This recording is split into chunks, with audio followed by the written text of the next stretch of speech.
Holmes said, handing me a sheet of thick paper. For example, what do you see in this note? Read it aloud, my friend. A tall, masked man will call upon you tonight, I began, who wishes to speak to you. You have helped royal persons in the past, so I know I can trust you. This from many reliable sources, have we heard? What do you make of this note, Watson? Holmes asked. It is expensive paper, I replied.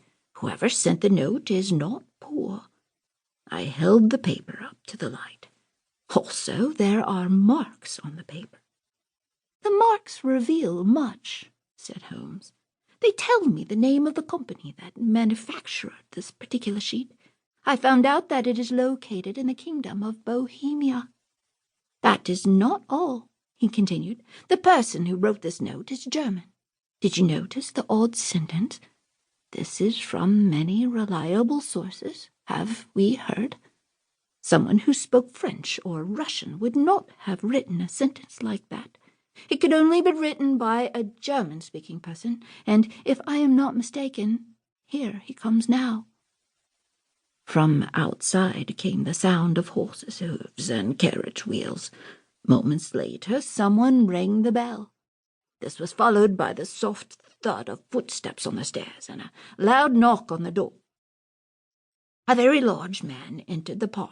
He was over 6 feet tall and very muscular. He wore a fancy coat and a deep blue cape.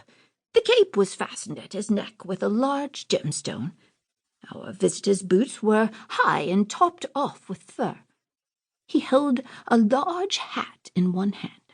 With his other he adjusted an eye mask that covered the upper part of his face.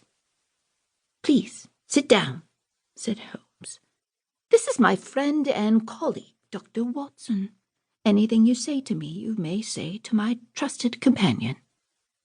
Mr. Holmes, said the stranger, I am Count von Kron. I am a Bohemian nobleman. I need to speak to you about a matter of extreme importance, and I prefer to speak to you alone. I got up to leave, but Holmes grabbed my arm. If you will not speak to both of us, then I cannot help you. Very well, answered our visitor, but I must begin by asking you both to keep these matters secret for 2 years. After that, it will not matter, but for now, the fate of Europe depends on your silence. Holmes and I promised to keep the matter secret. Our visitor continued. Please forgive the mask. The person who sent me must keep his name unknown. I haven't even given you my real name. I know, said Holmes. The masked man continued. These events could create a terrible scandal for the royal family of Bohemia. I know that also, added Holmes. Please, your Majesty, continue. Our guest suddenly became upset and paced the room nervously. Then he grabbed the mask, tore it from his face, and threw it to the floor. You're correct, Mr. Holmes, he cried. I can hide nothing from you. I haven't been sent by a member of the royal family. I am the king. I am Wilhelm Gottschalk, Sigismund von Ormstein, Grand Duke of Kassel-Felstein, King of Bohemia. My problem is so serious that I could not risk sending another in my place. I trust only myself to tell you my story. Then please, said Holmes, tell me.